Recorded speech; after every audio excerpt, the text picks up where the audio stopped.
I think what's impressive about your story as well is that you are not born into like a vegan family, because yeah, I mean, changing lifestyle is pretty hard. It's a pretty hard thing to do. So for you, I imagine there has to be something really dramatic that happened in your life for you to change into being a vegan. Yes, yeah, and most, as a matter of fact, most people do. But I became a vegan overnight. But it was a series of events taking place. It was a series of events, and it was really a time that I began to question a lot of things. You know, I began to question quite a bit of things. And when I met the brother from the community, and he kind of sat me down and talked me straight in the face. He was like, because we were having breakfast one day, and I had some cornflakes and some milk, and he looked at me.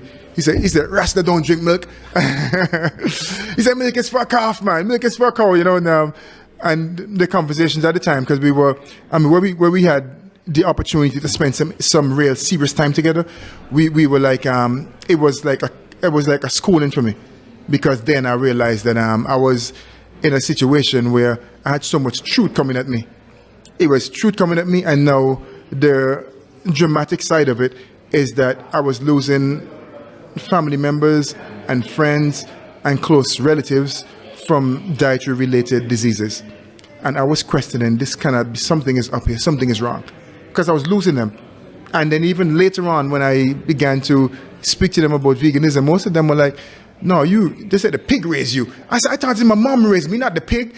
They said, but they would say, like, you raised the pig, and look at you, you're skinny, and they would laugh at me. Literally, I'm talking about people I love, and I never held any grudge about it, but they would laugh at me. So I felt like, man, how could I penetrate their minds? How could I reach them? Because I felt like I couldn't reach them. And hearing them laugh when I speak about veganism, to having to be the one who is called 2 weeks before they die, because the doctor say you cannot eat, they can only eat your food now. So with my aunts, uncles, cousins, etc., I'm being called to the hospital to help provide some vegan food for them, because now the doctor is saying that you can only eat vegetables. So in my mind, I'm like, man, if they listened to me 10, 15 years ago, we wouldn't be here.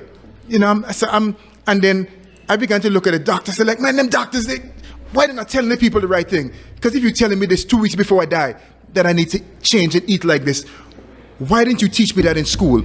Why wasn't I told this all along? Why weren't you giving this as a family prescribed diet, that we should eat like this? Why are you telling me this now?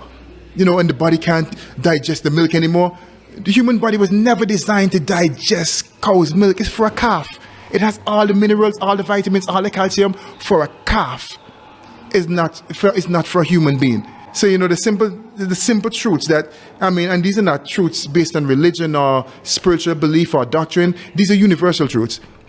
And they're proven by people who end up in the hospital and then end up in the graveyard, versus those who make the choice to live a longer, healthier life. And it's not like locked in, guaranteed you eat like this, then everything is going to change overnight, because there's a process of change.